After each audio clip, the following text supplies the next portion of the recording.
Voter Education Community Forum, Know Your Rights, voting in North Carolina. We are thankful for your presence here tonight and for the presence of our panelists. As we prepare to move forward, let us pause for a word of prayer. Our dear Heavenly Father, we are thankful for the privilege to gather in your home, in your name. We ask a blessing upon our efforts as we will attempt to lift a variety of issues tonight to give more insight and more understanding. We are attempting, Father, to be true to your call, that we will serve our community in a very practical, spiritual way. And we want to provide spiritually informed voters. Thank you for the presence of each person who serves tonight in this panel. Thank you for those who have come to be a part of the discussion. And thank you for those who will watch the recording in replay. We ask this in your name, amen. We are excited tonight to have a variety of persons with us. They have come with keen insight in different areas, and coming together, they will help lift all of us into a clearer understanding. We want to welcome again to Ebenezer our U.S. Attorney, Dina King. She's going to come in a moment to give some opening remarks. We want to welcome from the North Carolina State Board of Elections, the Associate General Counsel, Candace Marshall. We're so thankful for her presence tonight. Mecklenburg County Board of Elections, Director Michael Dickerson. Also the Assistant U.S. Attorney, Janice Powers. Assistant U.S. Attorney Mark Odulio. Assistant U.S. Attorney John Warren. Amen. Ms. King, will you come and begin our forum tonight?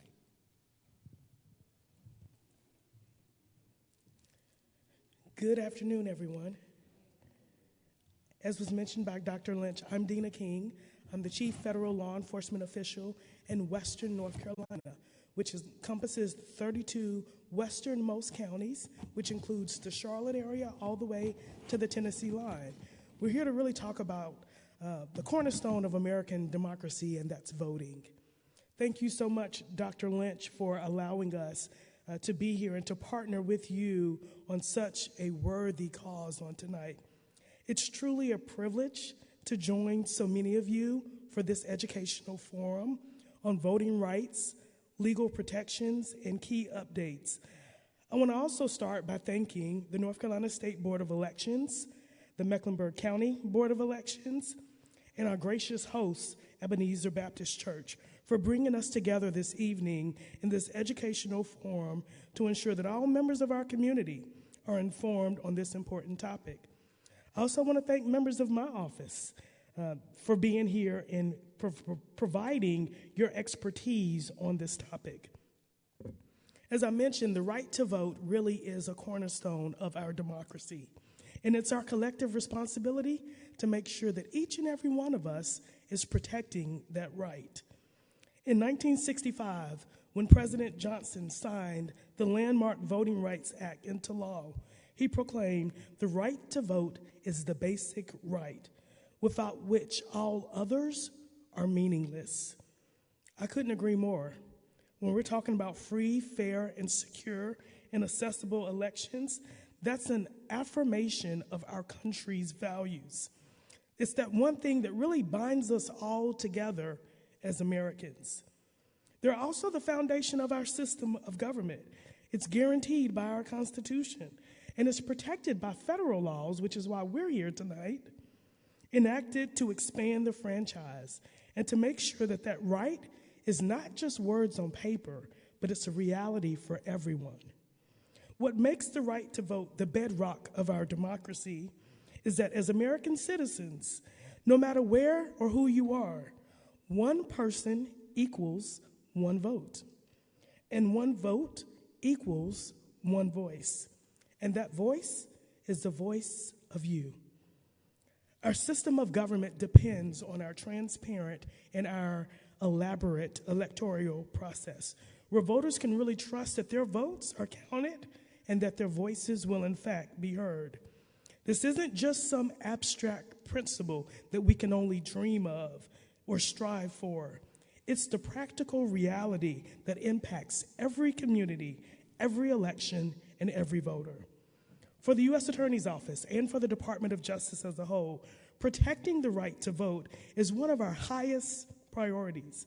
And we're committed to ensuring that no one faces intimidation, discrimination, or threats as they exercise that fundamental right.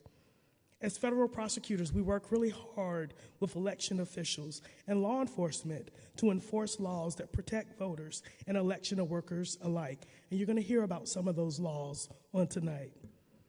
Our work ensures a wide range of protections, such as combating discrimination and intimidation at polling places. We defend the rights of voters with disabilities by ensuring that they have access to voting systems so that they too can cast their votes. We work to prevent and to prosecute those that want to commit election fraud, including vote buying, the submission of fraudulent ballots, and the destruction of legitimate ballots. But we also protect those election officials that work so hard to make sure that we can operate those systems. And the poll workers, we protect them from threats of violence. It's important to recognize that our collective work to protect the franchise is not just limited to Election Day. From the moment a person actually registers to vote until the final vote is counted, there are protections in place at every step of this process. And the Justice Department, as well as the U.S. Attorney's Office, plays an integral role in making sure that eligible voters can exercise their right to vote. In line with the long-standing Department of Justice practices, the U.S. Attorney's Office works with the Justice Department's Civil Rights Team and the Criminal Division and the National Security Division to protect the integrity of the election process and to guard against foreign malign influence. The Justice Department's Civil Rights Division is responsible for enforcing federal statutes that protect voting rights. And those are laws like the Voting Rights Act that I'm sure many of you are familiar with, or the National Voter Registration Act, or the Help America Vote Act. Those are laws that are gained to ensure that every eligible citizen has access to the ballot.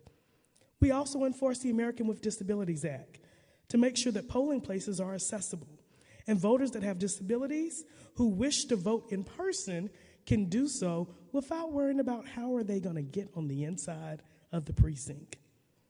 We ensure that minority language assistance is available to voters who need it, ensuring that language barriers don't hinder anyone from exercising their right to vote.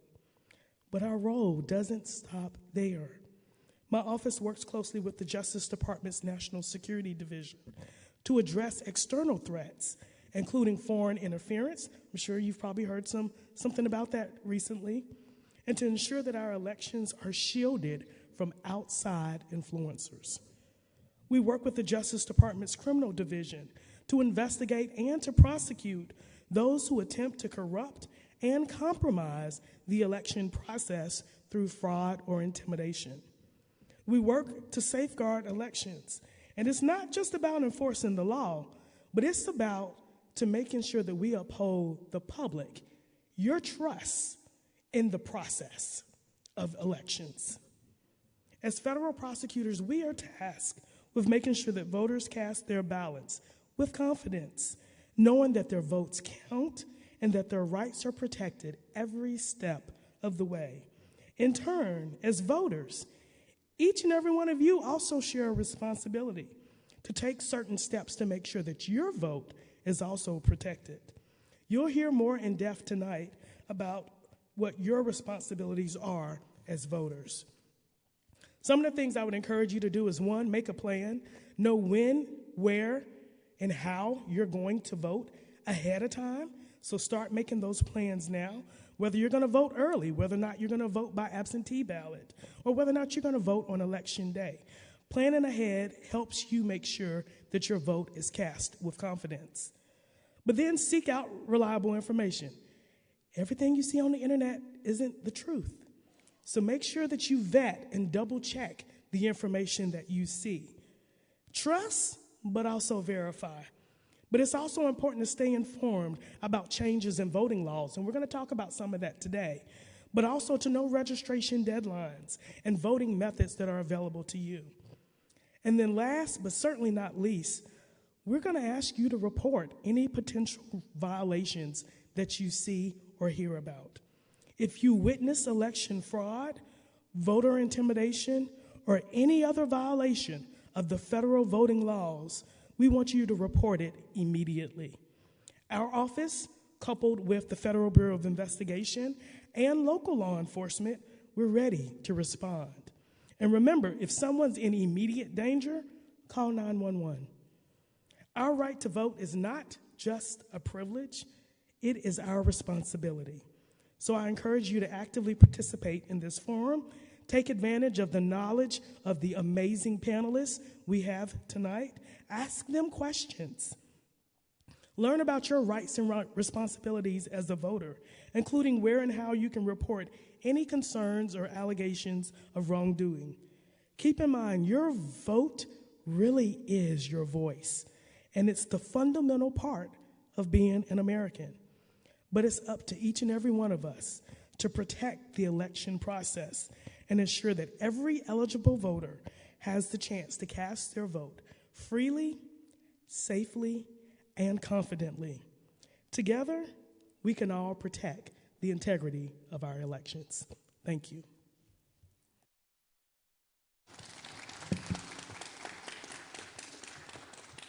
Thank you so much. Thank you so much for those opening remarks and general information. We are going to hear now from the North Carolina State Board of Elections, the Associate General Counsel, Candace Marshall, going to come and work with us on key updates in our election law. Good evening, everyone. My name is Candace Marshall, and thank you, Dr. Lynch and Ebenezer Baptist Church, as well as the U.S. Attorney's Office and U.S. Attorney King for inviting the State Board. It's always a pleasure to, and I don't get to do this often, so I'm quite excited. I'm in the office mostly, but it's a pleasure to be able to come and talk to folks about elections and provide information and hopefully maybe even dispel some myths that are out there. So thank you again for the opportunity. So yes, I am with the State Board of Elections. My role there is an Associate General Counsel. I am one of 4 attorneys in the office, and I do maybe a little bit of everything, but primarily my job is with investigations. I advise our investigations unit. We have 3 investigators in our office, so the complaints that come in, the subpoenas that are issued that go out, anything investigations related, I've touched it. So it's an honor to be able to be a part of the elections, and it's an honor to be a part of our 100 counties, to work with them as well. So I'm grateful to be able to do this position and this work. If you can see on the slide here, it's showing me. I guess it'll show. There we go. Okay. So I do have a PowerPoint presentation. It's called Bring It. If you have, and I don't know if anyone here is an elections, County Board of Elections Director, Mr. Dickerson is, so he's probably seen this. I have adapted the presentation that we gave at our conference. The State Board of Elections does a conference for all the county board directors and some staff that also attend, and so I've taken some information from that. My role here really is to provide a legal update, but I will kind of tell you, elections is heavily litigated, and it's very complicated. So what I tried to do was pull some information that I thought was more voter-facing and that really impacts the voters. So I hope you'll find this information helpful. Okay, next slide, please. So just a roadmap of some of the things I plan to cover. I'm going to talk about photo ID, probably quite a bit. That's most of the presentation. I'll also touch on observers a little bit. It's nothing new, but there have been some changes in terms of what's permitted and what's prohibited with observers. I'll have a few voting reminders, and then I'll finish up with some important dates and then where you can find some really great resources. Next page. I'm sorry, next slide, please. All right, so photo ID, bring it. Literally bring it. Okay, next slide, please. So you can go to the next slide. What I had there was a video, time permitting. It's about a 4-minute video. I'll wait until after everyone on the panel has had a chance to talk. If there's time, we can play the video. It's an animated video. Again, it's 4 minutes, but you can also find it on the state board's website. Okay, so photo ID. So when you go to the election, and this was a little bit different from a couple of years ago, whether you're voting in person or if you're voting by mail with absentee ballot, you will be asked to show a photo ID. Now, most people will probably bring their driver's license, but I did want to provide a list of other acceptable forms of ID. So you can also bring your U.S. passport or passport card. If you have a state ID that's not a driver's license ID, that's also acceptable. If you want to get a North Carolina photo ID, you can also get one from your County Board of Elections, as well as, I think, the DMV office. If you are a student, and if we have any students here, you can use your college, university student ID. However, that has to be pre-approved first by the state board, and you can find that out by going on the state board's website. We have a list of those schools that are pre-approved. And then also employee ID, if you're a state government, local government, actually don't have mine here with me to show you, or chartered school, you can also use that. Again, it has to be pre-approved by the state board, but you can go to our website to find that information. Next slide, please. This is just, you have a lot of options. This is just a continued list. If you're out of state, you can use your driver's license from out of state. However, you have to have been a registered voter within 90 days prior to the election. If you are 65 or older, you can use any of the above photo IDs I just mentioned. They can be unexpired or they can be expired, so long as they were not expired on your 65th birthday. And then lastly, just for terms of expiration for all other voters, they have to be unexpired or expired for not more than 1 year. Next slide, please. So there are some options. There are some IDs that do not require an expiration. That's military veteran ID, a tribal enrollment card, or a public assistant program ID card. Next slide, please. Okay, so this is probably the biggest question. What do election officials look for when you show them your photo ID? For in-person voting, when you go and you show your photo ID, and this may be a myth, they look at your photo and they look at you, and because they're looking for reasonable resemblance. And then they also look at your name and they look for a substantial equivalence with your name. The myth here is I've heard people say, my address has to match. That's not necessarily true. We do want you to update your address to make sure you're in the correct precinct, but that's not what the election official is looking for. Now, they do take in consideration some minor changes, like if you have different color hair, if you have a haircut or longer hair, if you're, eye contacts, glasses, or maybe even a little bit of change of weight gain, or if you've lost weight in your face. So long as it's a reasonable resemblance, that's the standard. With a substantial equivalence with your name, the best example I can give, for example, my name is Candace Bullock Marshall. Bullock is my maiden name, Marshall is my married name. So if I'm presenting a name on my photo ID that has Candace B. Marshall or just Candace Bullock or something of the sort, they take that in consideration, and they do look for a substantial equivalence, and that's the standard. For absentee ballots, you do have to provide a copy of your photo ID in your absentee ballot container envelope. Do not put your actual ID. Please provide just a copy. And so when they receive that ballot, they look for that. And if you don't have that, then they look for a completed exception form. And we'll talk about that on the next slide. And the last thing they look for is if you don't have a photo ID for in-person or absentee ballot, that's that exception form. Next slide, please. Okay, so photo ID exceptions, what does that mean?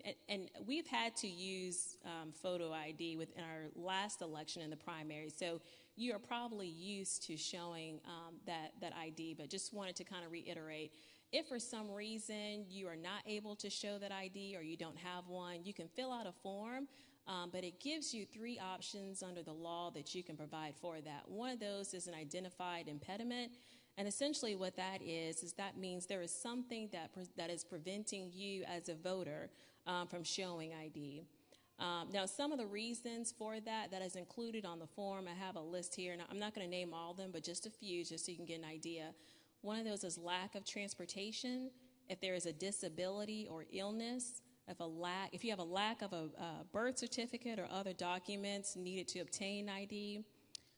For example, if your photo ID is lost, stolen, or misplaced. If you've applied for a photo ID but you haven't received it yet. And then any other reasonable impediment that you think is preventing you from showing it, then you can write that also on the form. The second exception is for religious objection. And I don't know if I need to explain that one, so to speak, but maybe there's a religion objection for you being photographed. That's probably a good example. And then the last one is a victim of a recent or natural disaster. And essentially what that means is that within 100 days prior to the election, there was some sort of declaration of disaster from either the President of the United States or from the Governor of North Carolina that has prevented you from providing a photo ID. Okay, next slide. Okay, I forgot my ID. Can I still vote? Yes, you can, please. So for in-person voters, I'm just kind of run through what that means. This is kind of what that looks like. You can, if you get to the polling place and you forgot your ID, you can complete that exception form that I just described, and you can vote a provisional ballot. Probably should explain what a provisional ballot is, Mr. Dickerson. I don't know if you're going to do that. That essentially is, that's a ballot that you complete, but it is kind of held to the side for the board to determine, to make sure that everything is valid and everything checks out. And if everything checks out, that ballot is counted. If there's a reason that they need to contact you, they will contact you if you need to fix something on that ballot. But that's all that it is. Provisional ballots are counted. I want to dispel that myth. Just because you complete one does not mean that it won't be counted, okay? Second option is you can vote a provisional ballot, and then you can also return and show a photo ID, like if you forgot it at home. You can come back to the county board office and show that photo ID. And then the last option is if you get there and you realize, oh, I forgot, you can leave the voting site.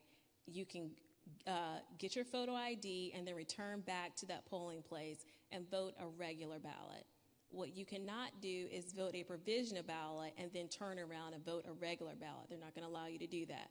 But you can do any one of these three options, and you can even run to the county board office and also get a free photo ID. But I would check with your county board office first before doing that. Next slide, please. Same thing with vote by mail and photo ID. If you are submitting an absentee ballot and you, for some reason, realize you can't make a copy or you don't have a copy of your photo ID, that's fine. You can complete that photo ID exception form, include that in your absentee container envelope. The only thing here is if you don't have one, I believe you have to include your driver's license number or your last four digits of your social security number on the exception form for that to be considered a completed exception form if you're voting by mail. Okay, next slide, please.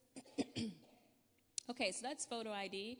I guess we'll have questions afterwards, so I'll move on right along to election observers.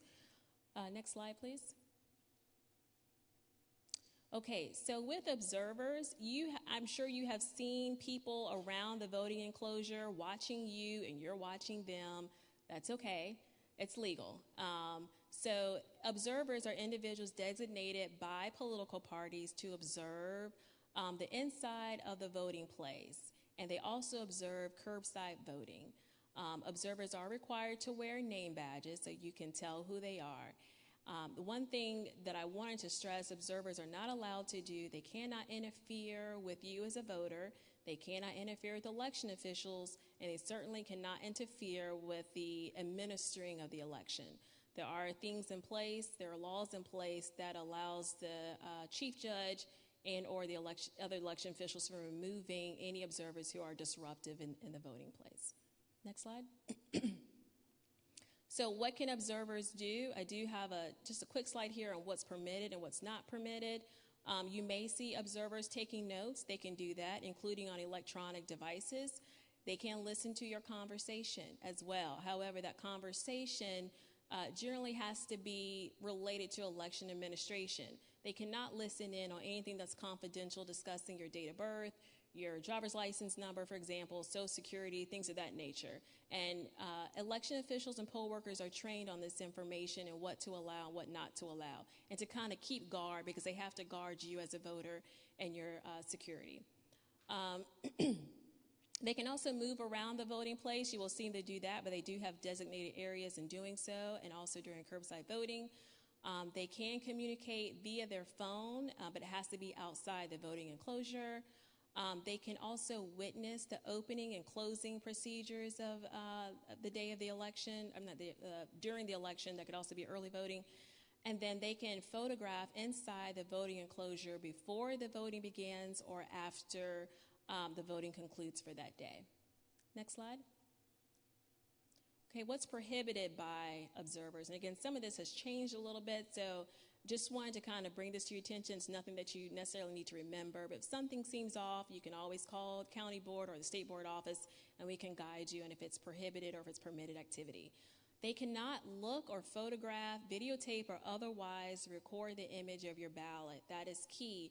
Your ballot is secret. They can't do that with a marked ballot. As a matter of fact, no one can. No one can view your marked ballot. They cannot photograph, videotape, or record the image of any voter except with permission of both the voter and the chief judge. Now, you may see this primarily with candidates. Sometimes they come in with camera people or whatever to watch them. You know, they're making, a video over the case, so we've seen that. That's allowed because the voter has given them their permission to do so, and also chief judge. And that's for candidates, not for observers. They can't impede the access of any voter into the voting place. They can't engage in electioneering. And generally, you see electioneering right outside the voting place. You've got that 50-foot buffer zone. Electioneers cannot be in. That's against the law. So, again, you can't see observers engage in any of that activity. Again, they can't interfere with the privacy of the voter. And most importantly, for anyone, observer or not, they cannot assault, harass, or intimidate election officials or voters. Next slide, please. Okay, just a few voting reminders. Next slide. Bring your photo ID, please. And also, or if you're going to vote by mail, include a copy of your absentee ballot. Please do not vote twice. This is a big one, and I don't see it often, but I see it enough. And generally, it's not necessarily that folks are trying to commit any type of fraud. It's just they forget. We get that quite a bit. So just like U.S. Attorney King said, have a voting plan. And if you're going to choose to vote early voting, that's fine. Make sure you're prepared and being mindful of your deadlines and with the absentee ballot as well. And please do not vote twice. Also, do not vote in two different states. And we see that too. Because some people think, oh, well, I'm in this precinct here, and it's true, some of the people down ballot are not going to be the same as the people in North Carolina, but what is the same are the candidates for president, vice president. So that is a state violation, that is a federal violation. If you do not want a call from an investigator, please don't vote twice. Do not post ballot selfies. So we get this quite a bit. People will take a picture, especially my young folks. They will take a picture of their marked ballot. They get excited. They post it. I get it. It's voter pride, if you will. You know, everyone's excited. It's also against the law. It's pending litigation right now, too. We have got a lawsuit. However, the current law, and as it stands, is you cannot post marked ballots. So please no ballot selfies. Please report instances of voter intimidation. I think that was also mentioned. You can contact the state board or your county board office. If you see something, say something type deal. Be aware of any scams to obtain any personal identifiable information. Get Out the Vote is really hot and heavy right now, which is great, but just be mindful because sometimes on a voter registration form, if you're having to put your last 4 digits of your social security number, date of birth, and signature, just be careful and make sure it's a legitimate organization. And then lastly, be mindful of rules around voter assistance. There's a lot of information on the state board's website around that. And that's important, particularly if you have an absentee ballot and you're helping someone with that ballot. So just make sure that you're following the law with that you're a near relative or a legal guardian of the individual unless that individual has a disability. Next slide, please. Just important dates. Next slide, please. You guys, you may already know, just two dates that I really want to bring up is voter registration deadline is October 11th. So make sure you are registered, but if you don't make that deadline, you can still do same-day registration during the early voting period. The early voting period, that will end on November 2nd. That's a Saturday at 3 o'clock p.m. Again, have your voting plan if you plan to do that. And the last one that I want to really emphasize is November 5th. Of course, that's the election day, but more importantly, what has changed is the deadline for absentee ballots. They have to be in on election day by 7:30 p.m. They have no longer can it be postmarked and then accepted for, I think, 3 days later. That's not the law. It has to be in on the election day, 7:30 p.m. So please just make sure you're mailing your ballots in if that's your choice to do absentee by mail well before the election day. Next slide, please. Just some legal resources. It's really all on the State Board's website, and I have the web address there. If you want more information about challenges, protests, and if you do have a complaint, there's an election law complaint form there. There's additional information about registration, voting, whether that's in person or absentee by mail, campaign finance information. A really great tool is a voter lookup tool, and you can Google North Carolina voter lookup. You can find your name, your sample ballot, your voter history, and your precinct. So if there's any question about where you're supposed to vote, that's an accurate tool. And then also if you want to follow any election results or data for the election, not for just this election, but for years past, that's also on the State Board website. Next slide, please. That's it. Thank you so much again for allowing me to present. I greatly appreciate it.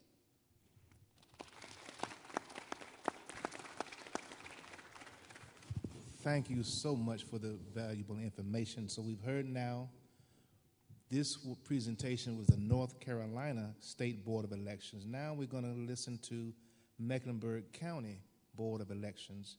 As the director will come, Michael Dickerson, voting in Mecklenburg County information. Yeah. Thank you very much, Reverend. And if you don't mind, I stand up.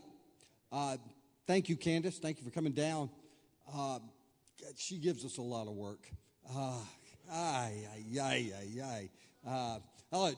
Danny King keeps an eye on us, but this group here gives us a lot of work. It is a pleasure to see everybody. Some of the faces look familiar. Have any of you worked as a chief judge, or a precinct official? I knew a couple of you did, so that's great to see you out there. I hope you're working again this year. Thank you. Thank you. It's easy to do. If anybody needs to volunteer, we take more. And we're going to start voting soon. Slide, please. Before I get started, I don't want everybody to think that Michael Dickerson is the Board of Elections. No, I answer to a 5-member board. 2 Democrats appointed by the party, 2 Republicans appointed by the party, and the 5th member serves as a chairman of the Board of Elections, Mecklenburg County Board of Elections, and that currently is former State Representative Beverly Earl. She is my chair, and these 5 people, they're governed by the Constitution and all the laws that they're talking about, but these 5 people give us direction and tell us where to go or how to get there, because they're all about voting. Next slide. They are all required to do these things. They have to do the things that you see up here for them. Enforce the rules and regulations. They appoint all our chief judges and judges. That's a requirement. Every 2 years they have to get out and appoint those chief judges and judges. They establish all the voting locations. They also establish and select all early voting sites. This year in this county, we are voting at 33 early voting sites again. I think that's the biggest in the state. Just tell me. That's okay. You're driving back. Don't worry about it. But 33 early voting sites. We start early voting on October 17th. Weekdays 8 to 7:30. We've got 3 Saturdays in there from 8 to 3. 2 Sundays in there from 1 to 5. And we end that last Saturday at 3 o'clock before the election. And the other thing is, if you are in line when we close, you will be voting. If you are in line, but please don't come at the last minute. Don't wait. Please don't wait. And the other big thing they do is they actually canvass the election. 10 days after the election, my board takes the results and says, Michael, we think these are true and accurate results. We're going to canvass this election. Next, we're talking about voting. We were supposed to be voting by mail already. 2 weeks ago, yes, about 2 weeks ago now, that we would have sent out ballots on the Friday afternoon. We had a couple hiccups in that process in the legal realm, where we had our Robert F. Kennedy Jr. asked to get his name off the ballot. It went through the state board appealed, and it ended up we have to take the name off the ballot. So we don't have his name on the ballot. You've still got 6 other people you can vote for president. So it's all up there. But yes, we will start doing that tomorrow morning at 12:01. We will start emailing out overseas citizens and military ballots to all of the people that have requested it already. It's about 2,000 in this county that are going out at 12:01 tonight. Next Tuesday, the 24th, we have permission to start sending out all of our civilian absentee ballots, and we'll be over 20,000 by the time we send out the first round. So that's going to be something. But you may request an absentee ballot. To vote that absentee ballot, you may request it up to a week before the election. Don't wait. As Candace mentioned, though, you got to have that ballot back to me by 7:30 election night. We at our office will work hard with our post office. They do a great job. They literally will go out and collect every ballot they can from each of the regional post offices here in town and bring them down to the main office at McDowell by 7 o'clock on election night. And then my office goes over and retrieves those, and we bring those into our office so we have them all by 7:30. So we make sure we sweep the area. If that ballot shows up on Wednesday after the election, but with a big old postmark that says it was mailed November 2nd, I still can't take it. I have to have that ballot in. So if you're going to vote by mail, make sure you mail it in time or hand deliver it to my office. You can hand deliver it to my office yourself, or a near relative may hand deliver it to my office or to one of the early voting sites. Next, make sure, though, as Candace mentioned, to make certain, please, that you put your photo ID copy in there. And yes, we will get people that will mail me their driver's license. They'll actually not make a copy. They'll send the driver's license. So make sure you make that photocopy of that driver's license if you can. You mark that ballot in the presence of 2 witnesses or a notary, and those 2 people will sign the back of that ballot application. They don't see who you vote for. They don't inquire who you vote for, but those 2 witnesses will mark that as they saw you voting this ballot. And you'll have that signed and sent in to my office. Or you can have the notary. Next. But make certain, like I said, if you don't mail it, you bring it back to the office. You hand deliver it yourself, or you bring it to one of those early voting sites. You want to have that in. The most important thing is to have it in by 7:30 election night. Next, please. Voting early. As we mentioned, 33 early voting sites around the county this year, all over, and you may go to any of those sites and vote early. If I'm working downtown, you can go to the Bank of America Stadium. Not during a Panthers game, but you can go to Bank of America Stadium and you can vote early. Or if I'm working up in Davidson, but I live in Charlotte, I can go over to the Davidson Town Hall and I can vote early. I don't have to go to a specific one. I have it recorded where you can go anywhere in this county. And I will capture that as if you were voting in your home precinct on election day. So I've got that. We've got that covered. But make certain you also bring that photo ID. And yes, you can come down to my office, and we make them on the spot. But I have to stop making early absentee or photo IDs. I must stop making those on Saturday before the election at 3 o'clock and can't start back up again until after the election. So plan accordingly. Get all of this done. Just as U.S. Attorney King mentioned, make your plan. Plan all these. Do I have my photo ID? Where is it? Do we still have it? But make certain you make one of those choices. Then the next slide is the other way that you can vote is Election Day. On Election Day, you go to your precinct and you vote in your precinct for your ballot right there on Election Day. And again, I can't stress enough, vote, bring your photo ID. Now, it's true we have used a photo ID for 2 elections already, but not many people came out for those 2 elections.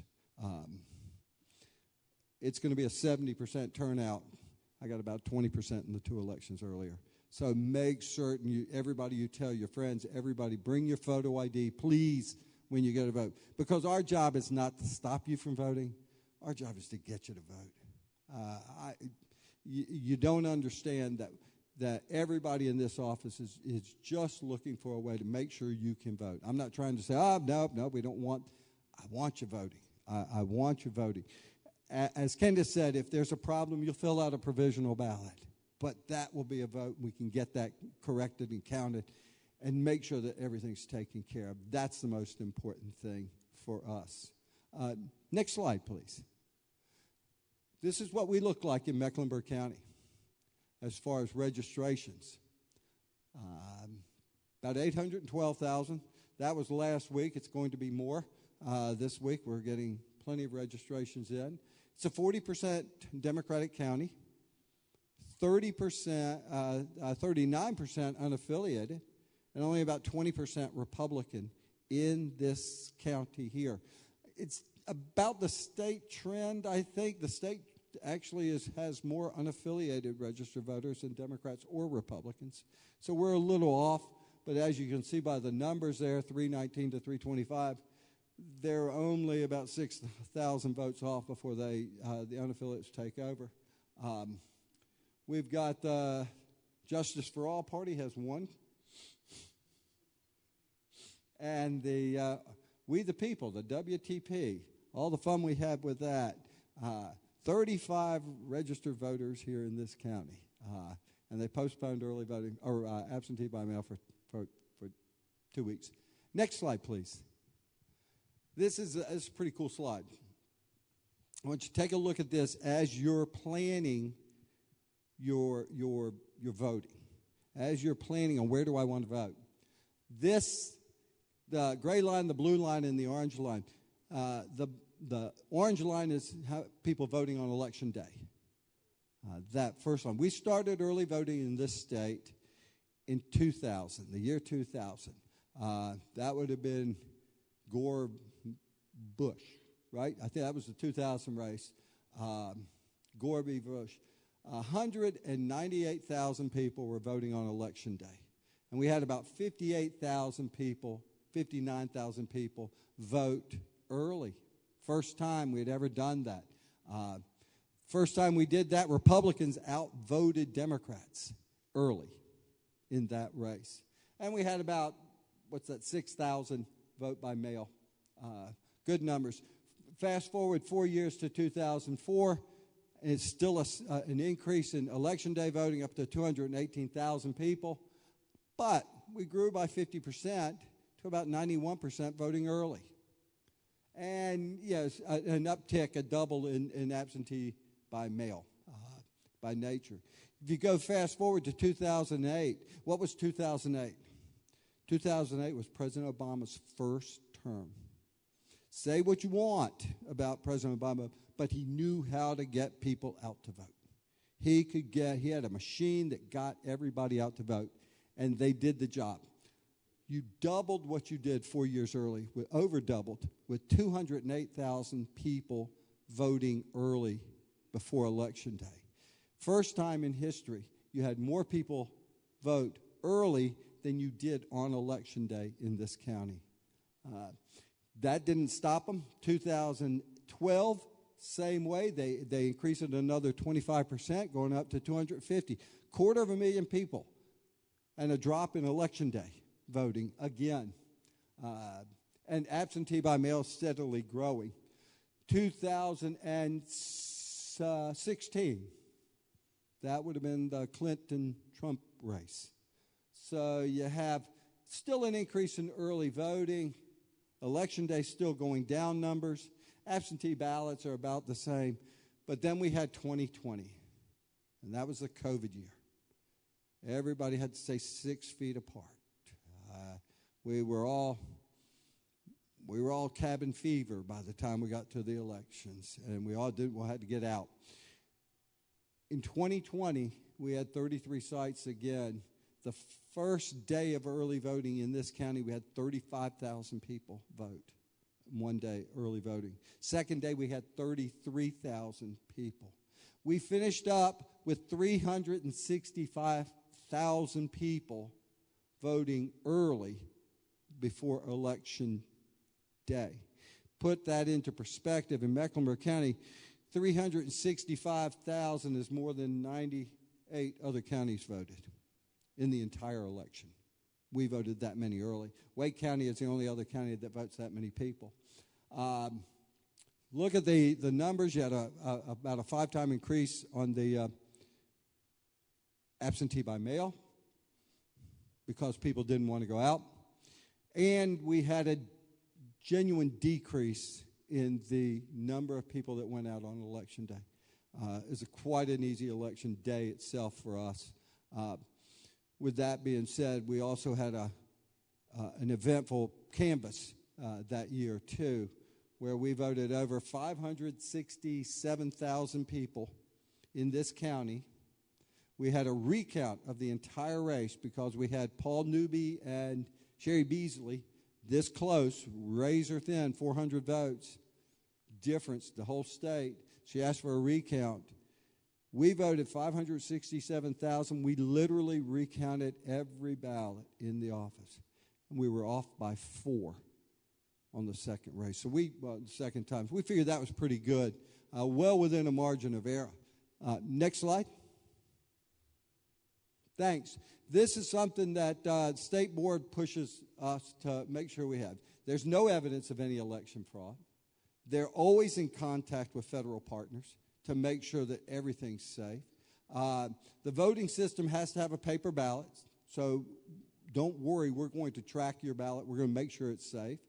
The next slide. All the voting machines have been certified by the United States Elections Commission, the state board, and they've even used labs and everything else to test it. We can never be hooked up to the internet. Don't let anybody say, oh, we can hack that. No, we're not hooked up to the internet, and it's not possible. We have to do a logic and accuracy test and a test script vote on every piece of a machine of equipment that we send out. And we're currently doing that now for our November election. Next slide. I think all of us are realize that these people that come out and do these elections for us, they're bipartisan. They're both Dems and Republicans. Both sides, unaffiliated voters. They all man those sites. They all man those early voting locations. My precinct's on Election Day. And after every election, these people at the state throw their weight around and tell us to do audits. They surprise the audits on us. They don't tell us what precinct we're going to pick. But they seem to always like to pick an early voting site for my office. Thank you, Candace. We'll get even with her. And they do, like she was saying, she's the head of the investigations division. Not many states in this country have that, and it's pretty cool that we get to say, like you're sitting down in Raleigh, we investigators. They can handle that. So that's great. I ask for 2 things when you go out to vote. First, respect the worker. These precinct officials are here for one reason, to complete the civic process of us voting. Voting's not a Democratic process or a Republican process or an unaffiliated process. It's an American process. We've all done that. And counting those votes and doing that is a simple process that we can handle. But please respect those workers. They get paid way too well. I give most of them $125 for the whole day. And that whole day, it starts at 5 o'clock in the morning, gets done about 10:30 that night. I know that sounds gracious, but no, it is respect their work. And the other thing that we ask you to do is trust the process. It's a bipartisan process that we're working through. None of us has a political agenda. We just want to do our jobs. So trust that we're doing the job and we're following the state statutes and general statutes and the numbered memos that they send us, and make sure that you also get out and vote for November. Thank you. Thank you very much. Thank you so much. Thank you so much, Director Dickerson. We are so excited as we have put these community forums together, and we have several here from the U.S. Attorney's Office under the guide of Dina King. So we want to hear now from the Assistant U.S. Attorney, Janice Powers. It's federal civil laws that protect the right to vote. Hi, everyone. Thank you all for your time and attention today. And I'm hopeful that when you leave here today, you'll share the information that you've gained with everyone in your personal network. So in the office, I am the office's civil rights coordinator. And in that role, I am sort of the local arm of the Department of Justice's Civil Rights Division. And I work for the U.S. Attorney, Dina King. And civil rights includes voting rights, but I also want to take an opportunity to emphasize that there are many civil rights laws that the Department of Justice enforces, including the Fair Housing Act and the Overseas Members Protections, the Americans with Disabilities Act, and so much more. And we want you to know that we are a resource here for you. So today I'm going to spend some time just highlighting some of the civil laws that protect voters. Those include the Civil Rights Acts, the Voting Rights Act, the Voting Accessibility for the Elderly and Handicapped Act, the Uniformed and Overseas Citizens Absentee Voting Act, the National Voter Registration Act, which is also known as the Motor Voter Law, and finally, the Help America Vote Act. Now, these statutes do contain a lot of information, but I'm just going to focus on the key highlights that are most relevant to each voter. Next slide, please. Okay, now the Civil Rights Act is where it all began. I have here all the different years. Of course, everyone's familiar with the 1964 Civil Rights Act, but it was through the amendments from 1957 through 1964 that banned discrimination in voting based on race or color. For today, one of the most important elements of the Civil Rights Act, which is often litigated and enforced by our office, is Title I. Title I gave the Department of Justice the power to go after patterns or common practices of discrimination in voting. And because voting is so critically important and time sensitive, those cases don't go through a normal court system, but instead are brought before a 3-judge panel on an expedited basis. And when the Department of Justice enforces the Civil Rights Act, Title I against discrimination, that would permit the court to issue an order to stop the discriminatory actions. Next slide, please. Now, the Voting Rights Act is probably the most well-known across the board. It's oftentimes in the news. It's been in the news recently. It's been in the news in 2013.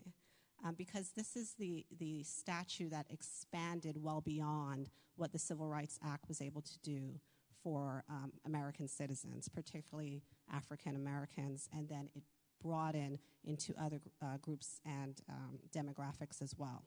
So, for example, it banned literacy tests and other disenfranchising schemes. But Section 2 also went further to ban discrimination, not just based on race, but also based on membership in what's called a language minority group. And that's defined in the statute as a Native American language, an Asian-based language, as well as a Latinx or Spanish or Portuguese language. There's also Section 2, which provides a private right of action. So, of course, the Department of Justice, like I previously stated, has the power to enforce these laws, but the Voting Rights Act also extended that power to each of you as individuals. So if an individual citizen feels that they have experienced discrimination in their efforts to exercise their franchise, they can bring a private lawsuit, and they don't have to necessarily go through the department. Now, this is an area that at various pockets across the country is in litigation, but for here in North Carolina, it still stands. And I just also want to highlight Section 4E of the Voting Rights Act, which is focused on allowing people to vote regardless of whether they are literate. So just because someone cannot read does not mean that they cannot vote. And finally, Section 208 expanded these protections also to absentee voters as well. So as the State Board and the Mecklenburg County Board of Election Director just discussed, you can submit an absentee ballot, and you have the same protections through the Voting Rights Act with your absentee ballot as you would have if you voted in person. Next slide, please. Okay, so another component of the Voting Rights Act that's very important is the role of federal observers and monitors. And there is a key difference between these two categories. So the Department of Justice can send observers to certain counties by court order. And currently in our nation, there are 3 districts, not in North Carolina, that are under a court order since the passage of the Voting Rights Act. But if necessary, the Department of Justice can also apply for a court order to go into a district, and this would allow them to aid in registration, to observe that the registration process is being done lawfully, and to protect voters through the entire process of voting. Monitors, on the other hand, is something that is done nationwide. The Department of Justice and the U.S. Attorney's Office for every district around the country on election day will send civil staff, such as myself, not criminal staff or the FBI, but civil attorneys and professional staff to be present on election day at specific polling sites to ensure that things are being done lawfully, and that determination is made by the department in the months and weeks prior to the election. And I also need to highlight that all of these federal laws require that there's actually a federal candidate on the ballot. Next slide, please. One more portion of the Voting Rights Act that I want to highlight is that it also incorporates a protection where a voter who is blind, otherwise disabled, or as I mentioned before, illiterate, has a right to have an assistant of their own choosing. So you can bring a family member. It's just up to the voter. The only limitation to that is that the assistant cannot be an officer of the person's union if they happen to be in a union, or the person's employer or some sort of agent of the employer. Next slide, please. Okay, the next statute I want to highlight is the Voting Accessibility for the Elderly and Handicapped. This was passed in 1984. Some of the key components of this statute was to render help for the elderly or the handicapped. For example, it would make it permissible for someone who's age 70 or older, to be moved to the front of the line if they, cannot stand outside all day, for example. It also requires that states make available registration and voting facilities that can provide certain aids to a handicapped or elderly individual based on what their needs can be. For example, if there is a deaf voter, to have a TDD, which is a specialized telecommunication device, or a teletypewriter for someone who cannot speak. Next slide, please. The Uniformed and Overseas Citizens Absentee Voting Act, the purpose of this act was also to ensure protections for American citizens who are either service members who are assigned to bases across the world, but it also includes American citizens who may just choose to live outside of the country.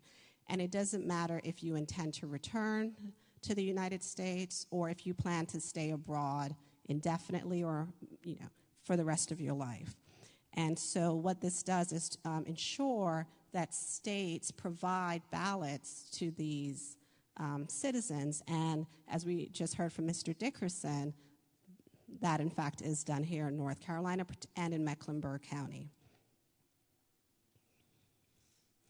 Next slide, please.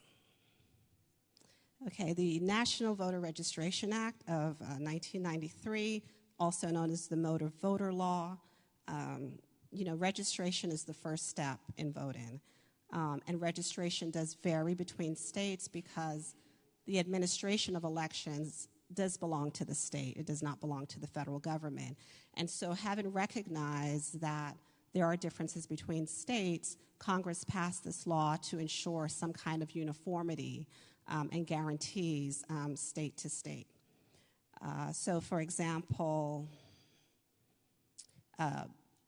the opportunity to provide your ballot through the mail, that's uniform across the country.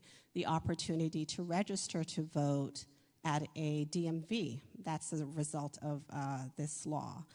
There are a few states that are currently exempt due to litigation, but North Carolina is not one of them. And this law also sets certain parameters to prevent voters from being taken off of the voter rolls at a certain point, a certain number of days prior to an election. Next slide, please. And the last statute I will speak about today is the Help America Vote Act, which is also known as HAVA. Now, I mentioned earlier that you have the right to an assistant of your choosing, but because Congress at the time is very concerned about making sure that each voter has all the opportunity available to them, one key component of the Help America Vote Act is ensuring that if you choose, if you're disabled or you have some other limitation, but you want to vote privately and independently, they have to have at least, depending on the precinct size and so forth, at least one machine where it is accessible for persons who have different needs and they don't have to depend on someone else if they so choose.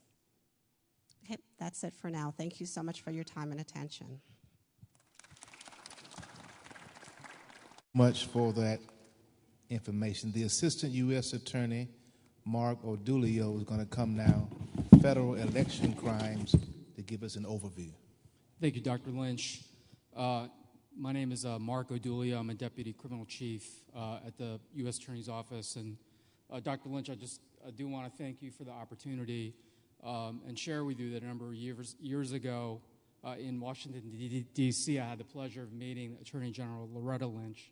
And when she found out I was from North Carolina, she immediately, and with a lot of pride, mentioned you and your congregation. So it's a particular honor for me to be here to talk to you on this topic this evening.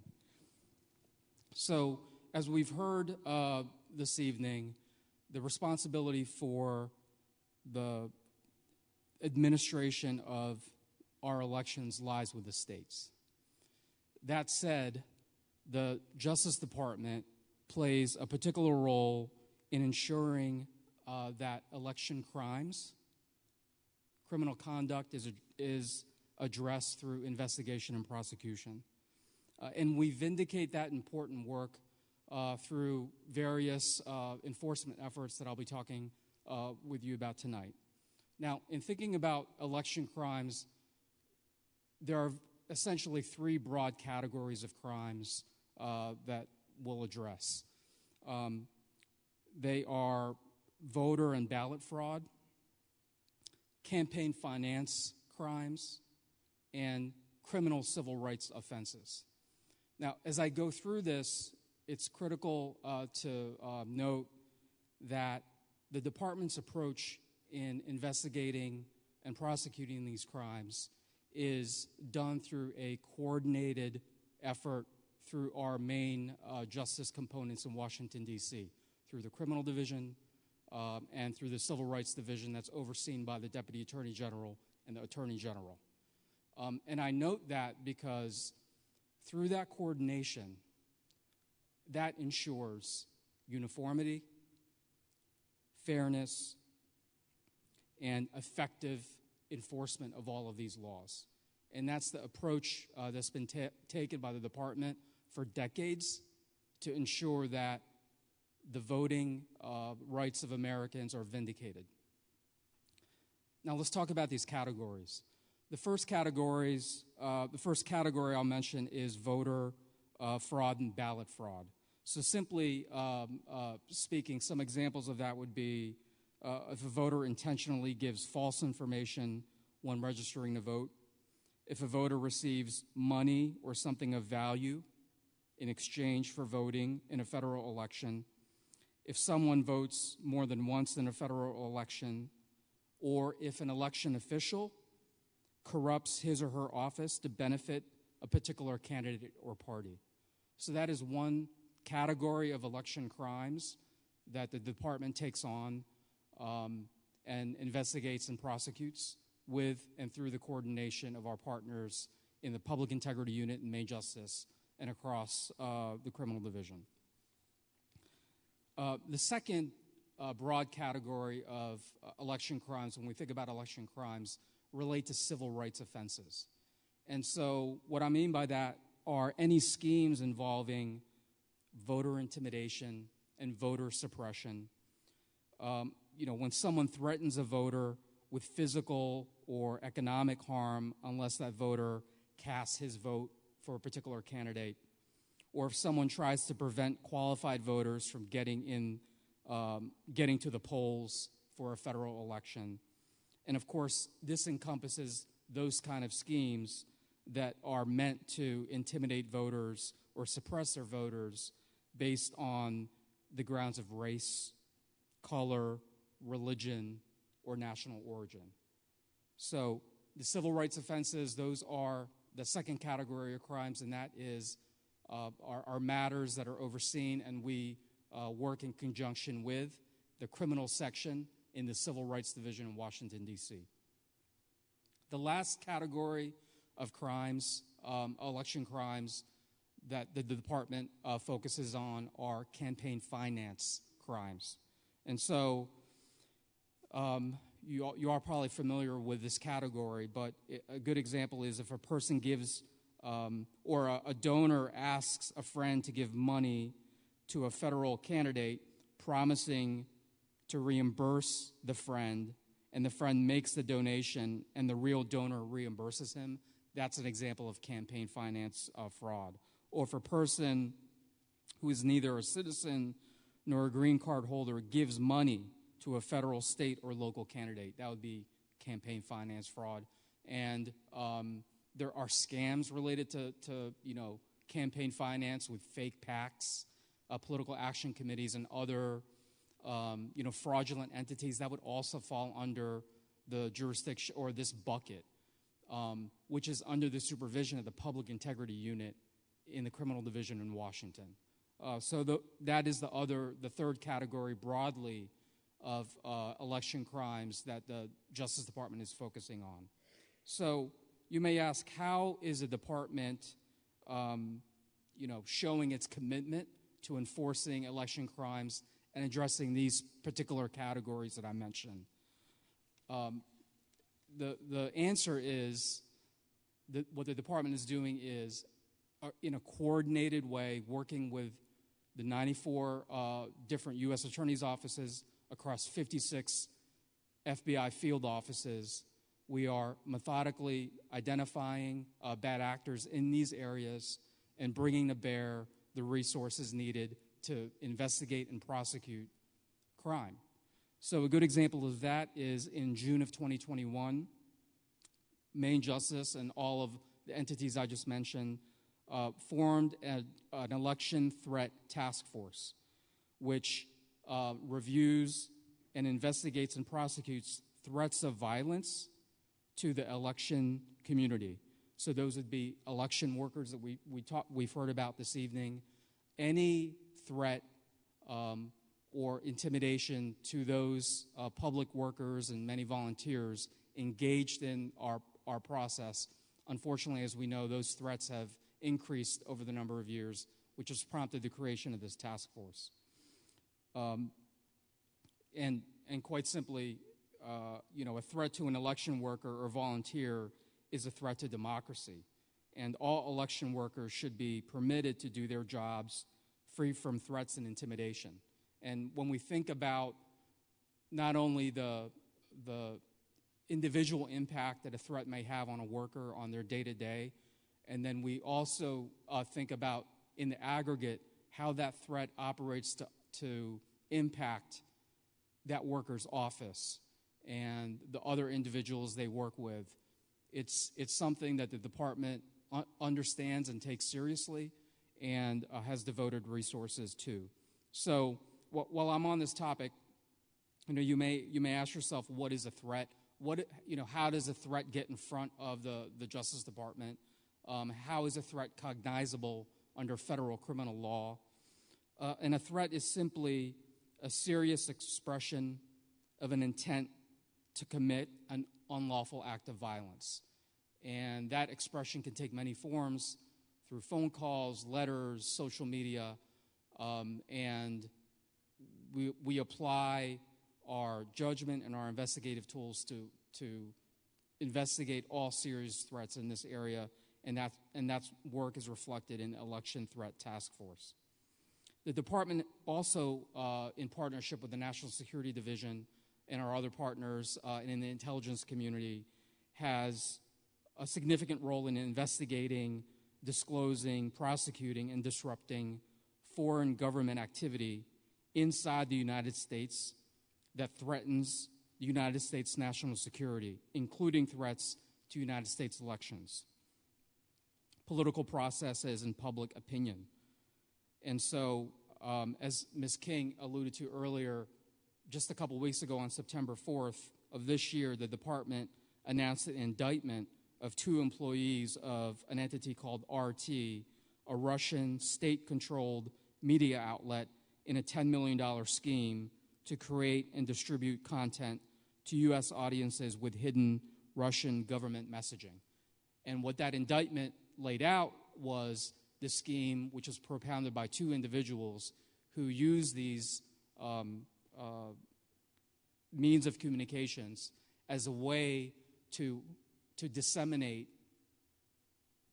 foreign government, here in this instance, as the indictment alleges, Russian propaganda to influence our election process. So that's another important way that the Department of Justice is displaying its commitment to enforcing and deterring election crime. In addition to our efforts in these areas, the department also takes other proactive efforts to deter election crime and ensure the safety of our election infrastructure. So specifically, the department works with the Cybersecurity and Infrastructure Security Agency, or CISA, and CISA's mission is to help state and local election officials and election infrastructure stakeholders protect against cyber, physical, and operational security risks to their election infrastructure during the 2024 election cycle. And so the department is a forward-leaning partner with CISA in that area to make sure that cyber and other physical and operational risks are addressed. Finally, I do want to highlight that in the Western District of North Carolina, in Charlotte and in our office in Nashville, we have a program consistent with and in tandem with a national program of election day officers. So we have designated federal prosecutors on election day whose sole task is to intake any complaints and calls about potential election crimes, and working in collaboration with FBI resources here in the Western District of North Carolina, examine and look at and do intake on those complaints and leads, and coordinate with our partners in Washington, D.C., in the Public Integrity Unit, to ensure that proper consideration and review of any election crime matters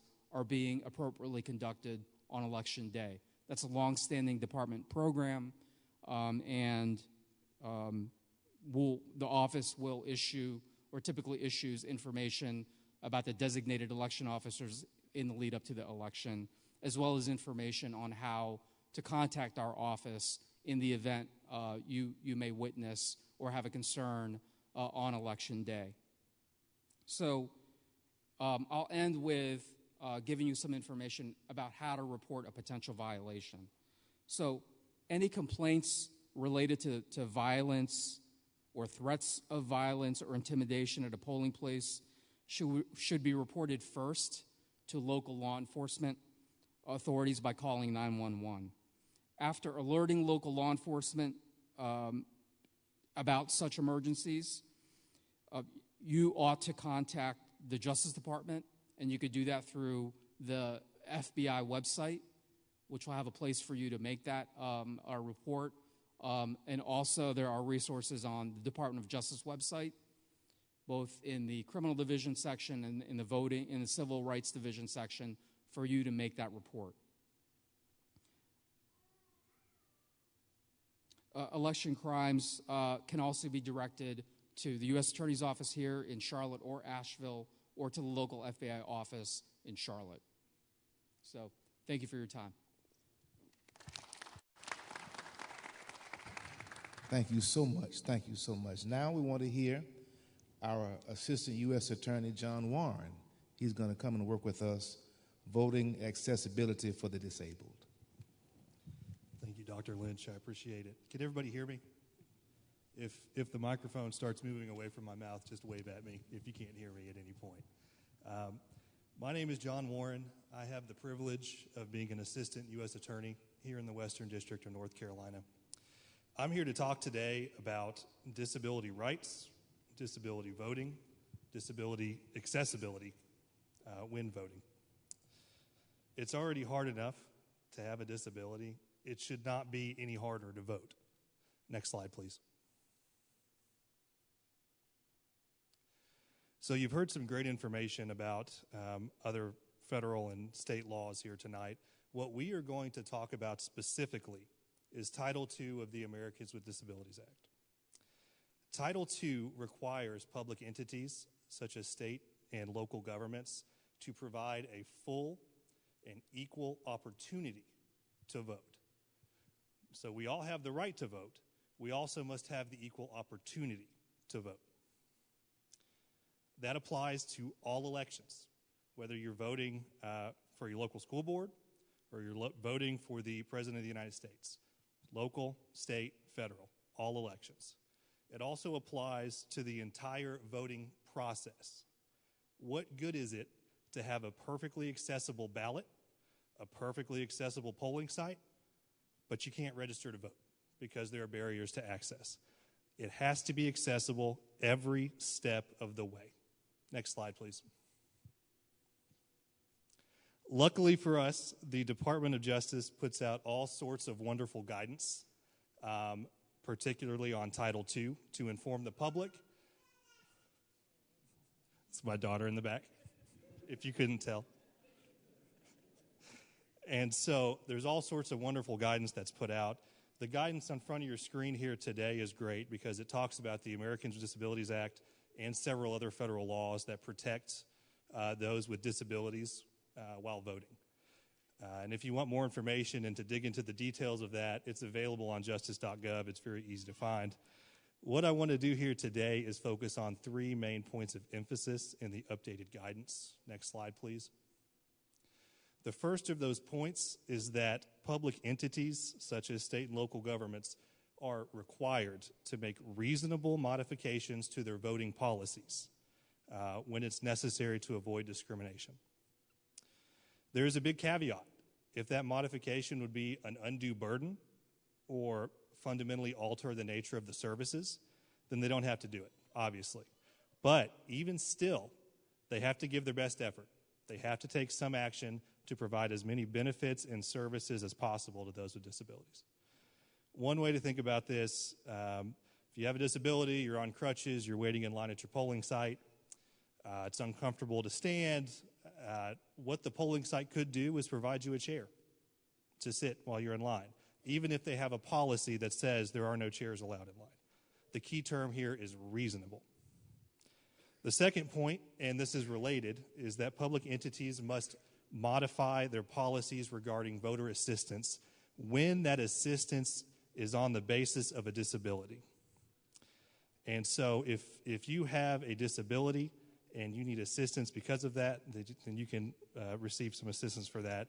So, for example, if you're blind, you find yourself in a polling site, you need help navigating, you can bring someone with you to help you do that. Of course, there cannot be any coercion or intimidation of anyone exercising their rights under the ADA. The last point that I want to highlight is that public entities cannot categorically bar individuals with intellectual or mental health disabilities from voting or who are subject to guardianships. The bottom line here is that we all have the same equal right to vote and the same opportunity to vote, regardless of any mental condition or any disabling condition we might have. Next slide, please. So let's talk about the pre-voting process a little bit. As I said, every step in the process has to be accessible. So that means voting materials that you review have to be accessible, registration forms to vote, absentee ballots if you want to go that route and fill out an application. All of these things need to be accessible. It does not matter if it is a physical form that you are filling out or if it's on a website. And in fact, a lot of these things are happening online. Title II of the ADA applies regardless of the form in which you were filling out. Next slide, please. So you might be thinking, you know, what you keep hearing this term, accessibility. What does that mean? Luckily for us, the Department of Justice puts out some great guidance, including on web accessibility in the ADA. And so this particular guidance gives some great examples of access to barriers to access. It talks about when web content must be accessible when it's published by public entities, how to make that content accessible, and why this is such a priority for DOJ. And some of these barriers are not something that you think of if you don't deal with it every day. And so things like poor color contrast on your website, you don't think about that. That can be a barrier. Captions on your videos on your website, accompanying text on your images to explain what's going on. Even if you have mouse-only navigation of a website, that's a problem. Some people can't use a mouse. They need to use a keyboard. So the guidance does a great job of talking through these issues and how to fix them. And if you don't get your fix with that guidance, there's even more recent guidance that deals with Title II and mobile applications, you know, whether it's on your phone or on your tablet. Again, very easy to find, justice.gov. Next slide, please. It doesn't matter when you vote. The ADA is going to apply. Doesn't matter if it's early voting, It doesn't matter if you're feeling confident and you want to register to vote and vote on the same day. I couldn't do that, but if that's your thing, or if you just show up on election day, the ADA applies. Does not matter when. Next slide. Here are your rights. If you have a disability and you're voting, you have a right to a barrier-free polling place. This includes things like, is there accessible handicap parking? Are exterior routes firm, stable, and slip-resistant? If the building is elevated, is there a ramp? Is the ramp wide enough? Is it the correct slope? Are there proper handrails? All of these things must be implemented on these sites. Once you get in the site, is there sufficient room to maneuver according to federal regulations? When you get to your voting booth, is it accessible? Is it the right height? Is it the right width? Does it provide enough privacy and independence that you would obtain if you were voting in a normal voting booth?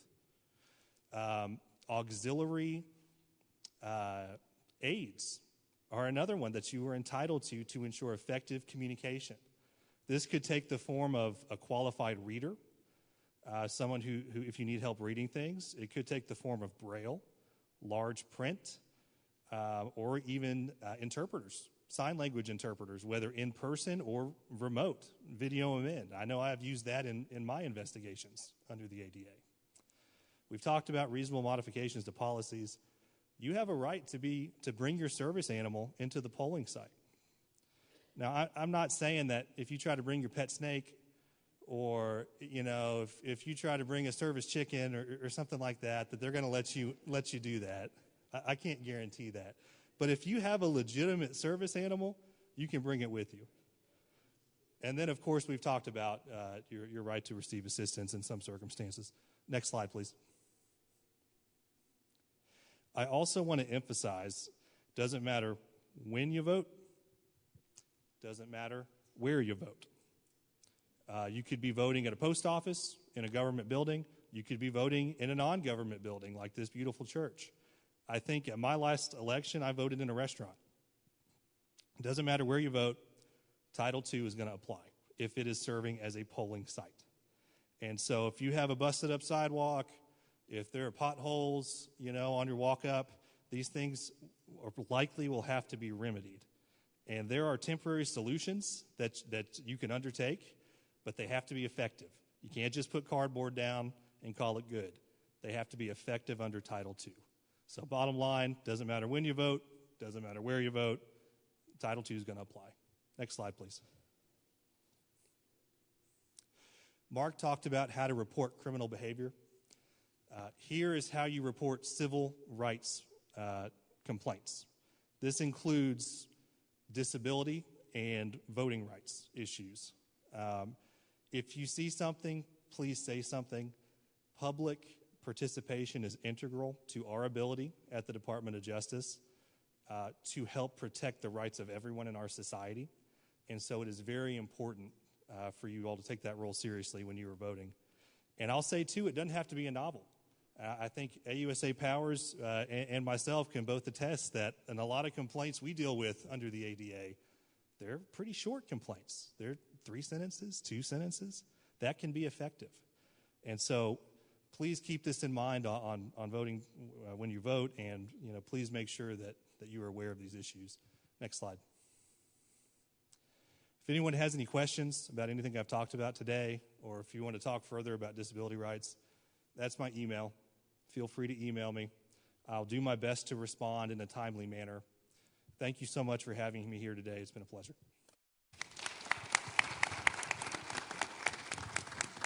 Thank you so much. All of these presentations have been very informative and very powerful. Some questions were developed. Many have been covered, but I want to lift just a few from the list. I think we've talked about, if I don't have an ID, can I vote? We want to be clear that that one gets answered several times.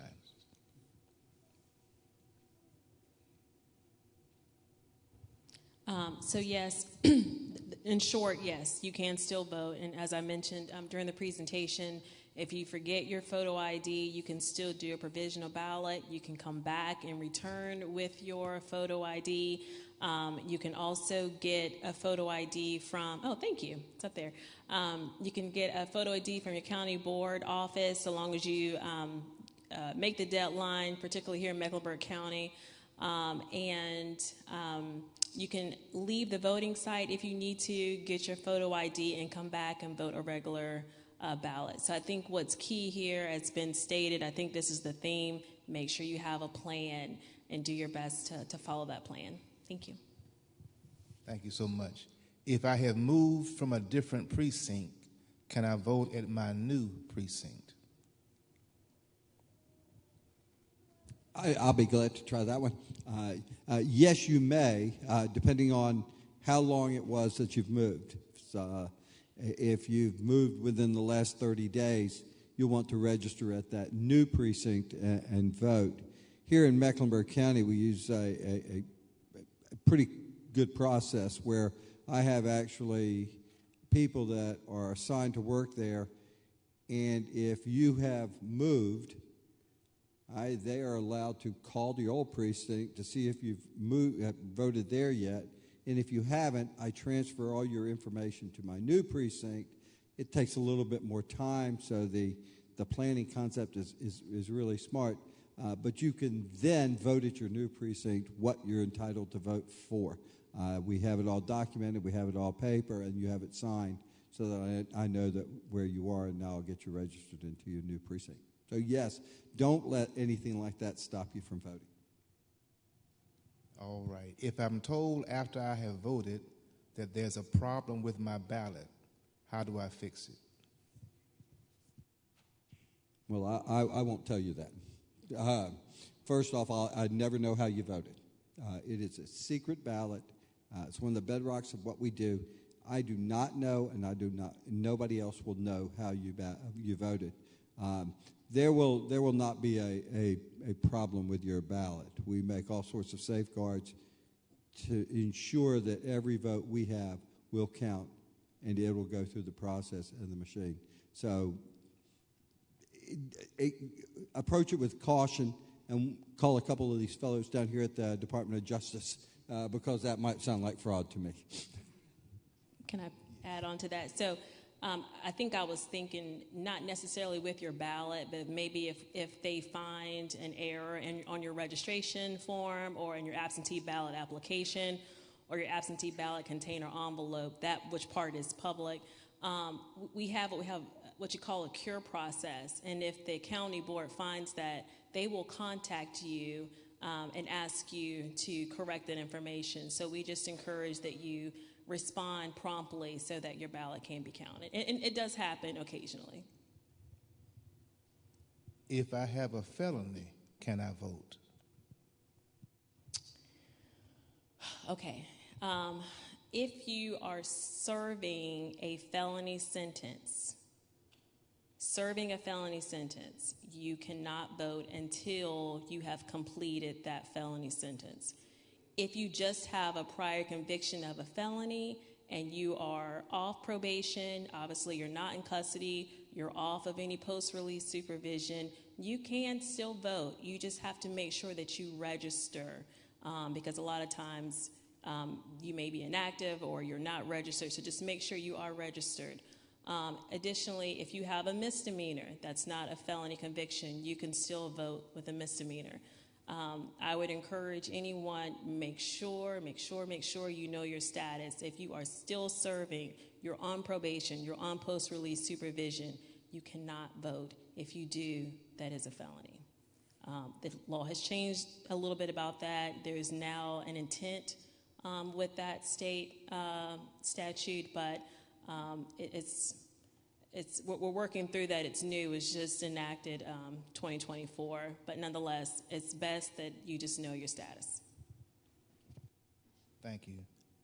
I think you just answered this one. If I'm disabled, is curbside voting available? Curbside voting under federal law is available in some circumstances.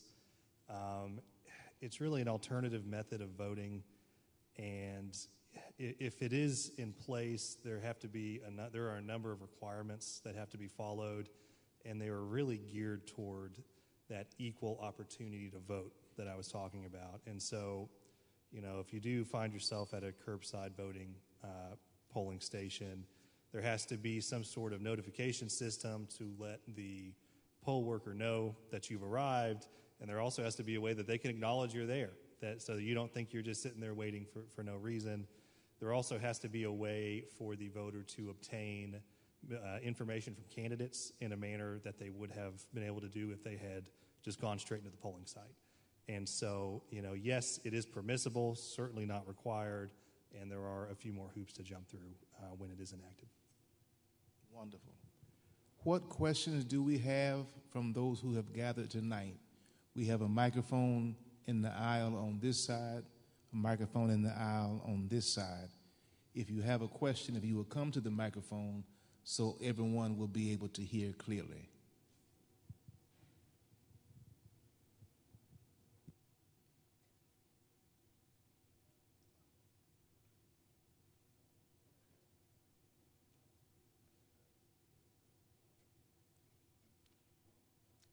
Good afternoon. My name is Betty Chandler, and I am the Chief Judge for Precinct 239. And our concerns, we are very much so concerned about knowing the extent of the election this year. Will there be some type of security assigned to each precinct to protect the employees that is working there? It's a great question, and thanks for being the Chief Judge. Yes, we do have security. I am not allowed to put a police officer at each voting location, but my staff and my office have been working with the Emergency Operations Center here in Mecklenburg County, where they will be available for anything that goes on. They've already got locations. They've already got the warning that if anything happens, they're at these. And they've also agreed to make sure they're driving by and more frequent visits, especially for the presidential election on Election Day and during our early voting locations, too.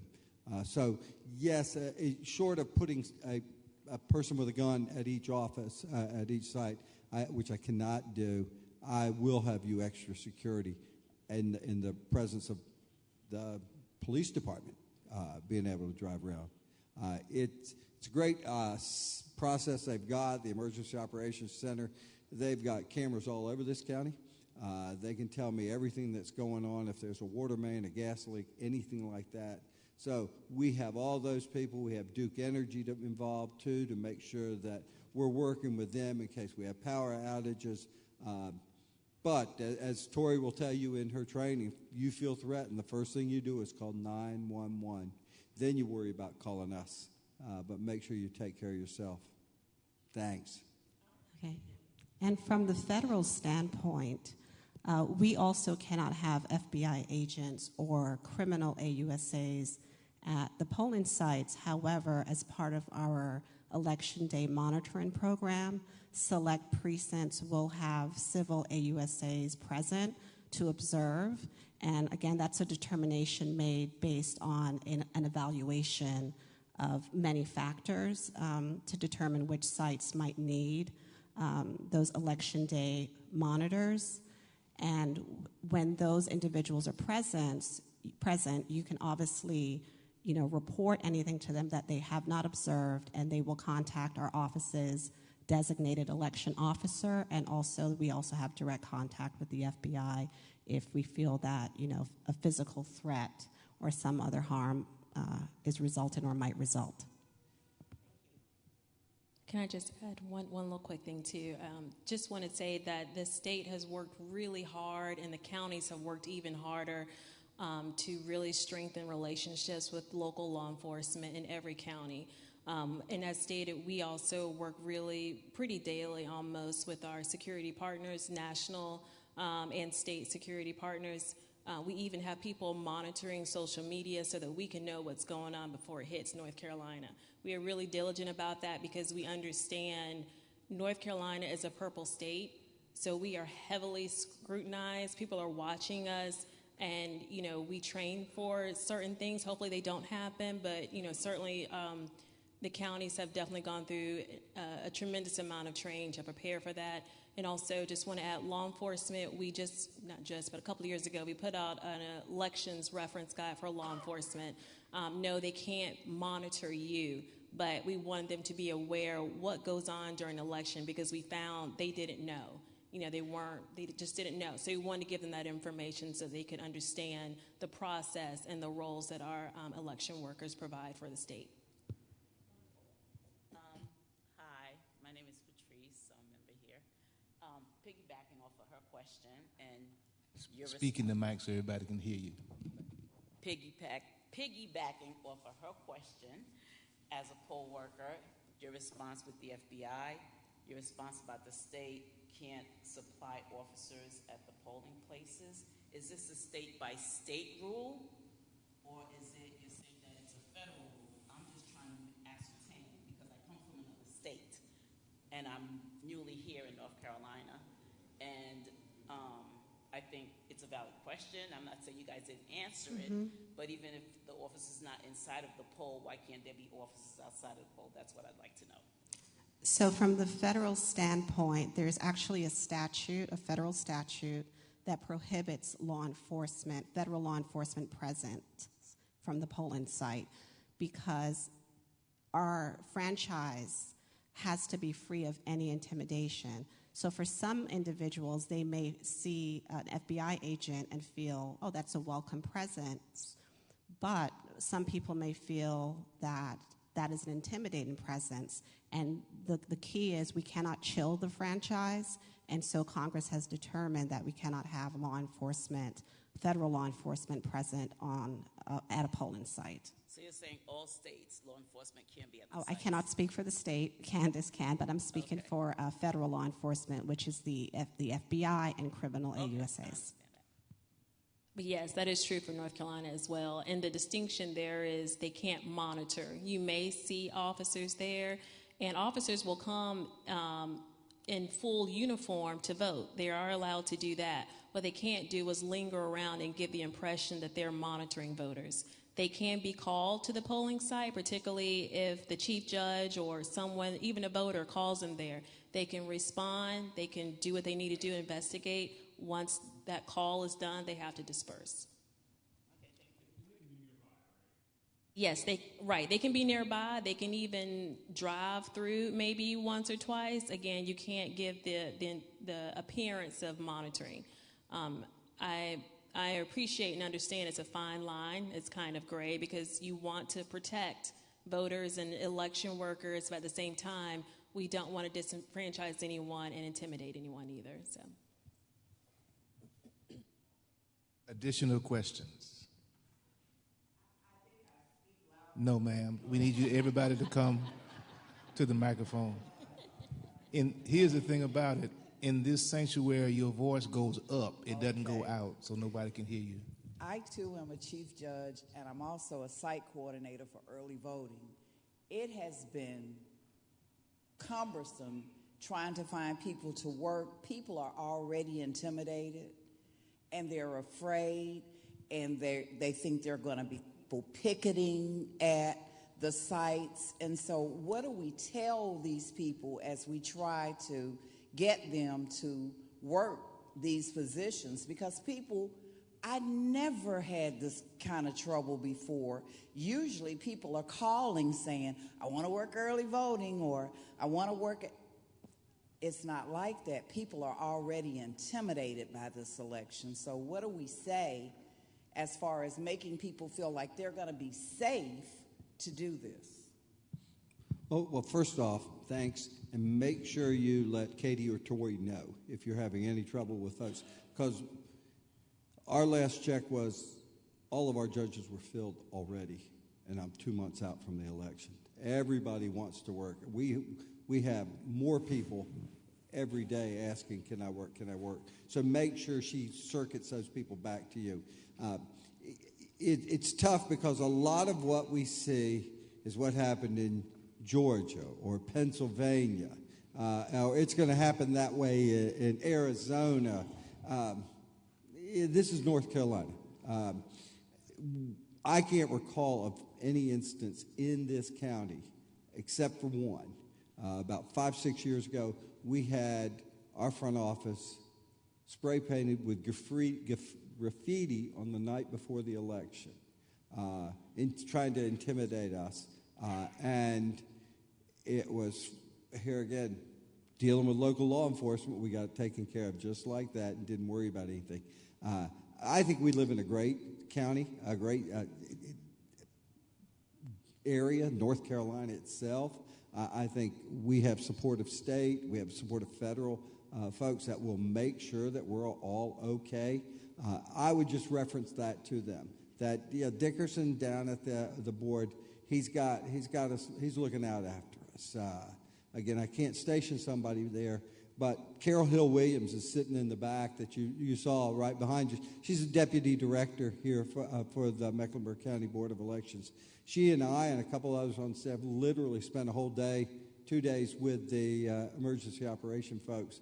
Had police, it had fire, it had Duke Energy, it had the town's police. It was just a great event, and they were all anxious to help us. Make sure that they're going to be there and support you because they think it's just as important what we do as what they do. You're good. Thanks. Let me just add too, from the perspective of the criminal division of the U.S. Attorney's Office, just to emphasize that, we take threats to election workers and anyone in election infrastructure very seriously. As I indicated in my talk in June of 2021, Main Justice in D.C. Generated a national threat task force for, the kind of concerns that you raised. And, we have a longstanding district election officer program that is, here in Charlotte in the U.S. Attorney's Office. Those are lawyers trained in this space, working with FBI personnel specifically trained for this.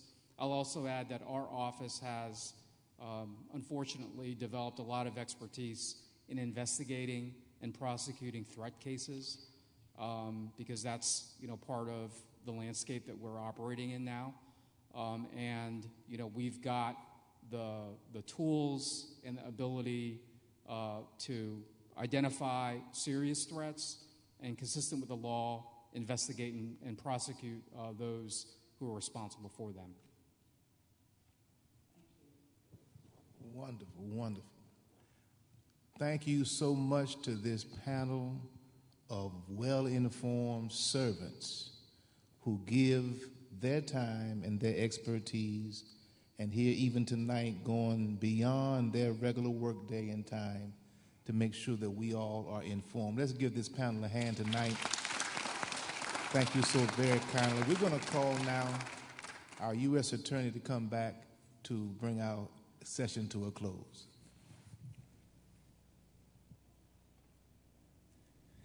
So first, thank you for your just being here. I didn't know all the precinct judges and officials, but I knew that you were people that were interested in protecting the right to vote. And so for that, we thank you. Secondly, you've heard a lot of information about reporting. The best thing I could tell you is if you see something, say something. Don't just say something on Facebook or on Twitter or on Instagram.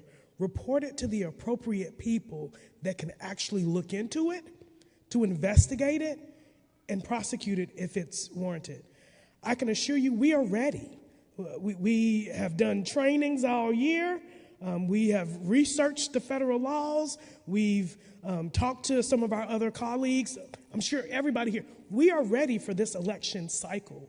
We're excited, but we're also ready in the event that things happen. Nobody wants North Carolina to be known as that state that has the hanky-panky stuff going on around election season. And so we need your help to help us. We need you to be the boots on the ground, the boots at the precincts to help us to know what's going on. As Mark indicated, on a federal level, the department has actually brought 20 cases that involved threats to officials, 20 federal prosecutions that were as a result of threats to official workers. And so we are prepared, willing, and ready. We thank you so much. If you need additional information, I'm sure people will stick around just a little bit for you to get their contact information. But please don't hesitate to reach out to us because we're here to help. Thank you so much. I would also be remiss if I did not say there is a voter registration table that is set up in the back lobby area. If you are not registered, you can stop and get registered tonight. Members of Delta Sigma Theta Sorority Incorporated, thank you for doing your civic duty in terms of one of our pillars with the organization of voter registration. So please stop and do that tonight. Wonderful. Let us pause now for our closing prayer. Our dear Heavenly Father, we are thankful for this gathering tonight. Thank you for the wealth of information, care, and concern that has been presented to our community and to our voters. We pray now a blessing upon those who are serving in their various roles, in the various offices. We ask, God, that you would lead us as we move forward as a state and as a nation in this upcoming election, that our communities will be better, our state and nation will be better. In the name of Jesus Christ we pray, amen. God bless you. Have a wonderful night.